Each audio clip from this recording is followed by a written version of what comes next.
स्वागत है आप सभी को एक बार फिर से अपने ही इस चैनल में। तो ये 380 हाइड्रोमेटिक आइसर ट्रैक्टर, इसका हाइड्रोलिक डाउन नहीं हो रहा है, अटक चुका है। और इसके डिस्ट्रीब्यूटर में एक लोरिंग वाल्व होता है, उसमें एमरी जाने के कारण पूरी तरह से वो फंसा हुआ है, जिसके कारण हाइड्रोलिक्स डाउन नहीं हो रहा है। तो हम इसे एक बार फिर से चेक कर लेंगे। इसमें एक ड्रॉप रॉड एडजस्टर लगा होता है, इसे हमें घड़ी की उल्टी दिशा में पूरी तरह से खोल लेना है, क्योंकि अगर ये घड़ी की सीधी दिशा में पूरी तरह से टाइट होगा तो भी हमारा हाइड्रोलिक्स डाउन नहीं होगा, क्योंकि ये सिलेंडर के तेल को लॉक करता है। तो हमने इसे भी पूरी तरह से घड़ी की उल्टी दिशा में खोल लिया है और इस तरह से। और ये ट्रांसपोर्ट लॉक है, इसे भी पूरी तरह से खोल लेना है, क्योंकि अगर ये भी कसा होगा तो हमारा हाइड्रोलिक्स डाउन नहीं होगा। और इस तरह से प्रत्येक लीवर को डाउन ऑपरेट कर रहे हैं, फिर भी ये हाइड्रोलिक्स डाउन नहीं हो रहा है। ड्राफ्ट कंट्रोल लीवर से भी डाउन नहीं हो रहा है और ये मेन कंट्रोल लीवर से भी डाउन नहीं हो रहा है। और ये ज़्यादातर हमारे किसान भाई के लापरवाही के कारण इस तरह का प्रॉब्लम आता है, क्योंकि समय समय पर इसका गियर ऑयल चेंज नहीं हो पाता है, जिसके कारण गियर ऑयल में ज़्यादा एमरी डस्टिंग होने के कारण डिस्ट्रीब्यूटर के सिस्टम में वो एमरी चला जाता है और उससे हमारा हाइड्रोलिक सिस्टम अच्छे से वर्क नहीं कर पाता है। तो हमें इसका गियर ऑयल को समय समय पर चेंज करना चाहिए, या तो उसी गियर ऑयल को बाहर निकाल कर फिल्टर करके फिर से डालना है और हाइड्रोलिक्स फिल्टर को चेंज कर लेना चाहिए। तो हम इसको यहाँ से ये डिस्ट्रीब्यूटर को बाहर निकालेंगे। इसमें 3-6 mm की एलंकी लगा होता है, तो इसे बहुत ही आसान तरीके से बाहर निकाल लेंगे। और इस तरह से इसे हम 3 बोल्ट को 4 mm की एलंकी से खोलेंगे। और इसमें 2 वाल्व लगे होते हैं, एक पंप सेफ्टी वाल्व और एक cylinder safety valve. Cylinder safety valve इसका डिस्ट्रीब्यूटर में ही लगा होता है, तो इसे हम आसानी से बाहर निकाल लेंगे ये 3 बोल्ट को खोलकर। और अभी तक अगर आपने इस चैनल को सब्सक्राइब नहीं किया है तो एक बार चैनल को सब्सक्राइब कर लें, क्योंकि इस चैनल पर आपको तरह तरह के मैकेनिकल ट्रैक्टर से संबंधित वीडियो मिलता है और मिलता रहेगा। और शेयर भी करें ताकि हर किसान भाई की इसकी नॉलेज और जानकारी मिल पाए, और कमेंट करके बताएं कि वीडियो आपको कैसा लगा। तो हम इसका 3 बोल्ट को खोलकर इस तरह से बाहर निकाल लेंगे। और ये इस तरह से निकालने के बाद ये स्प्रिंग सीट और ये स्पेसर सॉकेट 3 और ये 2 स्प्रिंग ये सीट के साथ। और ये इसमें 2 वाल्व लगे होते हैं, एक पंप सेफ्टी वाल्व और एक cylinder safety valve adjuster rod.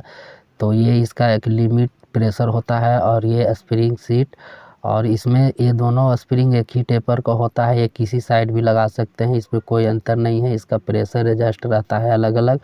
और उसके बाद इसमें सीट स्प्रिंग को हम बाहर निकाल लेंगे। ये सीट स्प्रिंग सीट है, इस पे स्प्रिंग बैठता है इसके ऊपर, और उसके नीचे एक बॉल लगा होता है, और दोनों बॉल को बाहर निकालेंगे। ये दोनों बॉल इस तरह से हमने निकाल लिया। और ये इस तरह से स्प्रिंग में ये सीट बैठा होता है, उसके नीचे बॉल लगा होता है। और ये मेन स्पूल एडजस्टर रॉड है, तो इसे भी यहाँ से एक लॉक पिन लगा होता है, ये पिन को निकालना होता है इसे निकालने के लिए, लेकिन हम इसे नहीं निकालेंगे यहाँ से। लेकिन इसका निकालने का कोई ज़रूरत नहीं है, तो हम सीधे बैक साइड में 4 mm की 3 एलंकी बोल्ट को खोलकर वाल्व प्लेट को बाहर निकालेंगे। और एक एक करके सारे वाल्वों को बाहर निकाल लेना है इस तरह से। तो अभी तक आपने इस चैनल को सब्सक्राइब नहीं किया तो एक बार सब्सक्राइब कर लें, ताकि इस चैनल पर आप सभी को ट्रैक्टर से मैकेनिकल संबंधित वीडियो मिलता है और मिलता रहेगा। और शेयर भी करें ताकि हर किसान भाई को इसकी जानकारी मिले। तो इस तरह से हमने इसे बाहर निकाल लिया है, और ये सारे वाल्व को हम बारी बारी से बाहर निकालेंगे।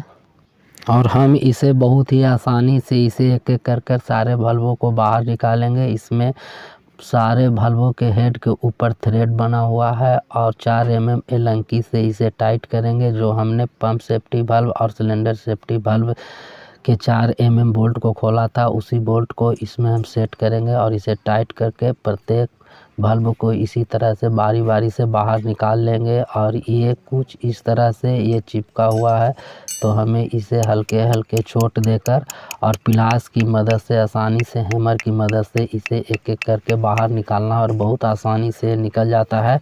तो तो ये इस तरह से ये अनलोडिंग वाल्व है और ये तेल सिलेंडर में तेल को जाने देता है या सम्प में जाने देता है, इसका मेन रोल यही होता है। और इसमें एक स्प्रिंग और एक और पिस्टन लगा होता है, तो ये इस तरह से लगा होता है और एक पिस्टन इसके अंदर में है, उसे भी हम पुश करके इसके फेस साइड से हल्के हल्के वो पिन से इसे हम पुश करेंगे, दबाएंगे। और एक बिल्कुल डीप में है, इसीलिए ये अंदर में टेपर भी हो जाता है, तो निकालते समय परेशानी होता है। तो इसे हमें पूरी सीध में पुश करना है हल्का हल्का और इस तरह से बाहर निकाल लिए। और इसके बाद सारे बल्बों को अच्छी तरह से बासिंग करेंगे, सफाई करेंगे, क्योंकि हाइड्रोलिक्स में डिस्ट्रीब्यूटर में खास करके सफाई का बहुत बड़ा योगदान होता है। ये डस्टिंग जाने के कारण ही हमें हाइड्रोलिक्स को खोलना पड़ा, तो हमें इससे सफाई कर लेना है बिल्कुल बासिंग करके। इसमें जड़ा भी कचरा नहीं होनी चाहिए, तभी हमारा ये सही से हाइड्रोलिक डिस्ट्रीब्यूटर वर्क कर पाएगा, हाइड्रोलिक सिस्टम काम कर पाएगा। तो हम इसके बाद मेन स्पूल वाल्व कैप को बाहर निकाल लेंगे और इसे भी कुछ इस तरह से ही टाइट कर लेंगे और प्लास की मदद से और हैमर की मदद से हल्के हल्के झटके देंगे और ये भी इस तरह से बहुत ही आसानी से बाहर आ जाता है।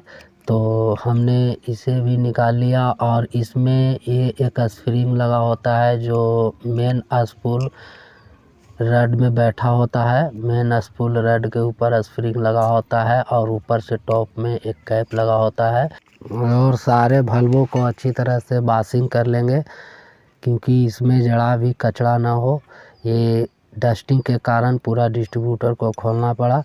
तो नेक्स्ट में एक डंपिंग वाल्व है, उसे भी हम इसी तरह से 4 mm की बोल्ट की मदद से टाइट कर इसे भी निकालेंगे। और इसका काम होता है कि हाइड्रोलिक्स पंप के प्रेशर के झटके को मेंटेन करता है और ओवर ऑयल को टैंक में जाने देता है।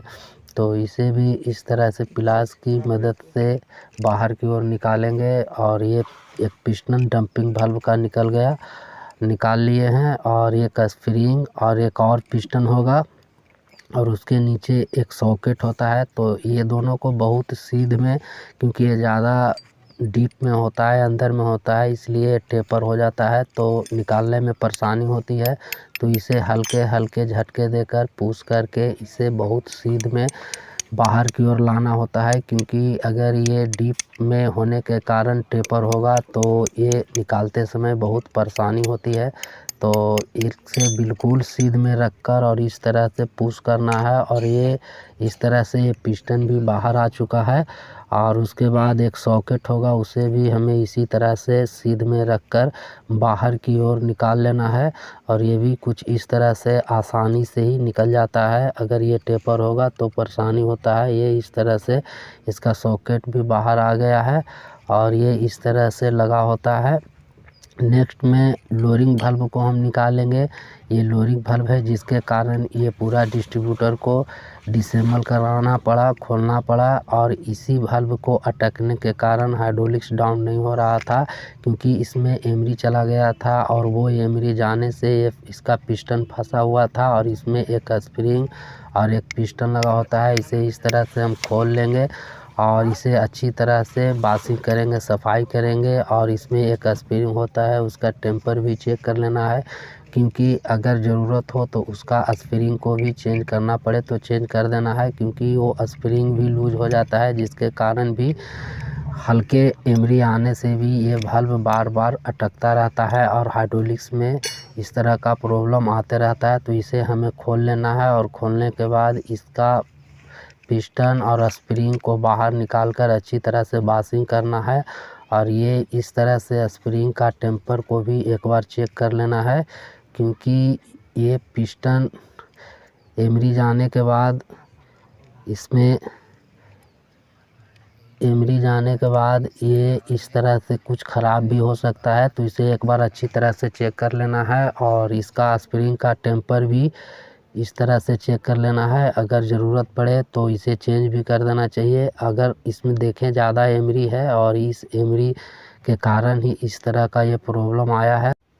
और हम इसके सारे पार्ट्सों को अच्छी तरह से बासिंग और सफाई कर लेंगे, क्योंकि हाइड्रोलिक्स में डिस्ट्रीब्यूटर के अंदर सफाई का बहुत बड़ा योगदान होता है। और इसमें एक चेक वाल्व लगा हुआ है जिसे हमने नहीं खोला, क्योंकि इसमें कोई प्रॉब्लम नहीं है और जल्दी इतना ये ख़राब भी नहीं होता है, इसीलिए हमने इसे नहीं खोला। और इस वीडियो में हमने आइसर 380 हाइड्रोमेटिक का डिस्ट्रीब्यूटर को डिसेंबलिंग किया सारे बल्ब को बाहर निकाल कर, और इसका सारे बल्बों को सेटिंग हम नेक्स्ट अगला पार्ट 2 या पार्ट 3 में दिखाएंगे। तो अगला पार्ट देखना ना भूलें, क्योंकि ये वीडियो ज़्यादा लंबा हुआ था, इसलिए हमने इसका पार्ट 2 या 3 भी बनाऊंगा। तो एक सब्सक्राइब करें और शेयर करें ताकि हर किसान भाई की इसका जानकारी और नॉलेज मिल सके। तो आज बस इतना ही, मिलते हैं नेक्स्ट वीडियो में नेक्स्ट टॉपिक के।